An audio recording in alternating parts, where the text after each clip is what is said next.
Sanibonani, welcome back kwenye video ngiyabonga kakhulu for joining. Thank you very much. Ungakhohlwa ukuthi kumele usubscribe phela, subscribe mangaba kayenzi kanjalo, bese uya like video bese uya share ke kanti nokubuka ama ads usize ulekelele i-channel. Thank you very much. Uma ubuka ama ads bafethu usiza kakhulukazi, so ningawaskip inkosi yami. Asikhulumeni ngoba uSilo Make Kancube ngoba uhlezi njalo esemlonyeni abantu. uSilo Make Kancube inkosi yami uhlezi njalo mawuthi yakule publication Silo Make Kancube this, Silo Make Kancube that, phela imbewe this, phela nisilo that. Sekukuningi ngabo bafethu. Khona udaba endibonile ukuthi ake kukhona omunye mhlawumbe wesimame owayezwana nomalume uSilo. Ngiyathanda mina ukuthi umuntu mangikhuluma ngayithi umalume uSibani, ubhuti uSibani, ungadideki bafethu, indlela enzama nami ukuhlonipha ngayo abantu, right? So ke kuthiwa khona umunye wesifazane owase KZN nomalume akazwana naye, bathe ngesikhathi besazwana kwaba nemali mhlawumbe angazi bayiwina whatever it is bafethu, kwamele ukuthi leyo mali bayishare. Mase bayahlukana ke angazi bese bebusy beyishare noma mhlawumbe bengakayishare kwaye ukuthi imali ukugirl. So mase behlukene nje kumele phela ugirl asharele uSilo Make Kancube leyo mali leyo. Kwasho ukuthi ke ubaba uSilo ngaba sekukhona uPearl Mbewe into ekanjalo bafethu, ngokukhulunywa ngeex girlfriend yomZulu Ntontoni enemali okumele ayisharele uSilo babe sathanda ngaleso sikhathi. Leyo mali bayiwina angazi kuthiwa yini, NLC, I think it's National Lotteries Commission, something like that. So kumele leyo mali kushuthi bayishare boyithu ubaba uSilo Make nalo wesimame lo ingamazi mina, right? Ngoba ubhaliwe nje la around, allegedly everything is alleged.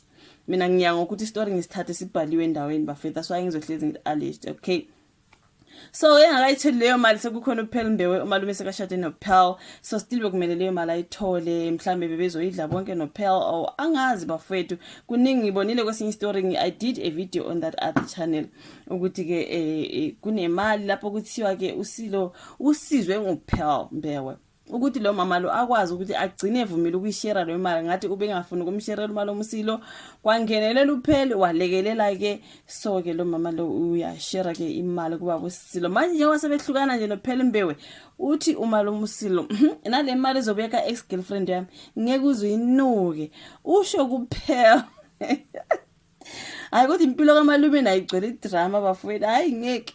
So le mali ibuyele ka girlfriend usizwe nguPearl ngesikhathi etholana noPearl ukuthi lo mama akwazi ukugcina esemsherela. So manje njengoba ke ubeloko eyithola ukuthi angazi yayibuya in installments, ikhona ibalance okumele ize, usethi kudade uPearl njengoba sebehlukana uthi leyo mali leyo evela ngale wena nje ngeke uzuyinuke khohlwa ngayo, ekuningi khona lapha. So manje ke kuthiwa ke elinye igxathu ke kwekaSilo Make Kancube ecetshwa kwi-SIU nguPearl. uPearl seziphihliza zonke lezi ndawo, angithi sekuthiwe ngeke uzuyinuke. uPearl sebhoboza ke manje usefuna ukuthi umali uSilo aphenywe ngaleyo mali leyo ukuthi yatholakala kanjani Ntontoni allegedly, okay? Hayi umalume noPearl bafethu, hayi cha badala for all this thing, hey? But anyways, kuthi uthatha elinye igxathu ke esehlukaniso somlingisi uSilo Make Kancube nomkakhe uPearl Mbewe. Ngizocupha lapha kaSolese kwintatheli yakhona ibhalile ngalolu daba lokhona futhi le kaSunday World njengoba ngisho nje. So ke kuthiwa ke uthatha elinye igxathu ke esehlukaniso somlingisi uSilo Make Kancube nomkakhe uPearl Mbewe njengoba ke ebhalele iSpecial Investigating Unit iSIU unit, not unity, ethi ayiphenya ngemali uSilo ayithola kwi-National Lotteries Commission. Kulezi zinyanga ezedlule kuloku kuvela nje uchungechunge lwezigigaba kuthiwa ke zenzeka empilweni yabo.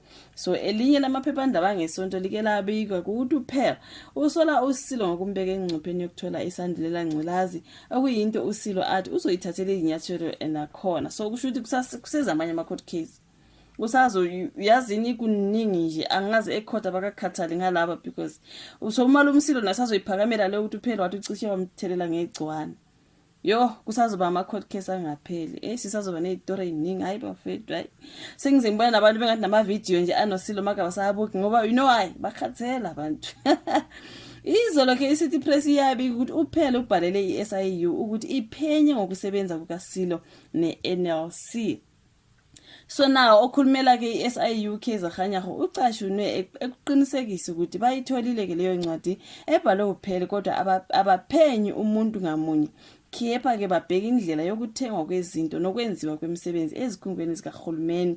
Akucaci ukuthi imalini uSilo ayithola kwi-NLC, kodwa incwadi ingenye yezinto kuthiwa ke ziseqhulwini lwengxabano futhi zibambe ukuphothulwa kwalesi sehlukaniso. So ummeli kaSilo ke kuthiwa kubhala incwadi ngenyanga edlule eveza ukuthi osekubambe isehlukaniso yile ncwadi kaPheli efuna uphenyo ukwabelana ngo-1.5 million uSilo abelana nowayeyisithandwa sakhe uThandi Ngcobo ngokuhlukaniswa kwemali yenhlangano. Sengichazile ngithi before kusho ukuthi lo wesimama KZN uThandi Ngcobo ke. So na ngo-2013 uSilo kuthiwa wafaka uThandi Ngcobo enkantolo ngo-4 million rand ababe uthole kwi-National Lottery Board Tri-Fund ngesikhathi besendawonye futhi kwakumele athole u-1.5 million kuyo le mali.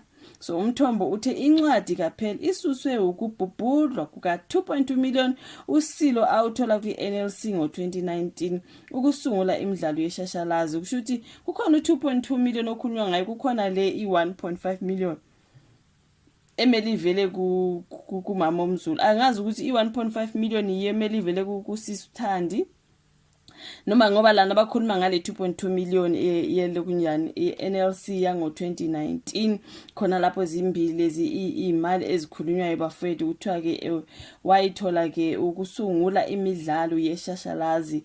So ke kunalokho ke kuthiwa ke akenzanga lutho. Zonke lezi indaba ze-divorces kunezimali laphana bafethu uPheli akhuluma ngazo. Uceba ke umalume uSilo Makancu ukuthi akaphenywe ngaleyo mali le. Kunemali le kaThandi okumele ke umalume uSilo angazi kusese imali eyodwa bafethu noma mhlambe imi confused noma mhlambe le ngenye eseparate. Umalume kunemali umalume amela ayisherelane ne-ex girlfriend yakhe. Iyo le mina engizwe kwesinye story ukukhulunywa ngokuthi umalume uSilo make uthe uThandi mekhipha le mali uPheli Mbewe akazi ukunuka kwasenti, kodwa uPheli uthi ime ngamsiza ukuthi yini aze ugirl avume ukusherela umalume uSilo. So ngingazi ke le ethi yona National Lottery Board Tri-Fund whatever it is ngalezo mali ukuthi that's why uPheli ethi umalume akaphenywe. So singazi ukuthi bazomphenya umalume. Angithi manje sebe divorce abafethu seziphuma zonke ezingaphumanga kwasiqale. Hey kuningi bafethu ka divorce. Kusho ukuthi divorce akuyona into enhle neze bafethu. Ngwasenicala manje ucebana omunye ethi ubani wenza ukuthi kubizwe amaphoyisa ukuthi phenya la into ikanjalo bafethu. So sizozwa ke ngodaba lwalezi mali ukuthi kwenzakalana. Umalume naye uthi uzophakamela leya ekaPheli Mbewe eyokuthi ethi yena wamfaka ke engcupheni yokuthi athole igciwane kanjalo ngoba kwakukhumbula udaba esakhuluma ngalo ukuthi uPheli wathi umalume igciwane ntontontoni allegedly luckily kodwa akazange alithola phela ukugela kodwa uthi wacishe lo muntu wangenzela inkinga so bla bla bla. Usazoliphakamela umalume ngeyinye ke yama court case le abantu bazobhekana nayo kunzima in this particular separation. So singazi ngophenyo lapha bazomphenya umalume bakwazi ukuthi leyo mali leyo uyithola kanjani nini kutheni nobani why because uPheli manje nangu ethi mphenyeni nango hayi bafethu kuningi. Thank you so much for watching video. Mangabe kukhona ka obviously update you. Asihlangane kwenye video elandelayo ungakhohlwa ukuyilike ke. Bye bye.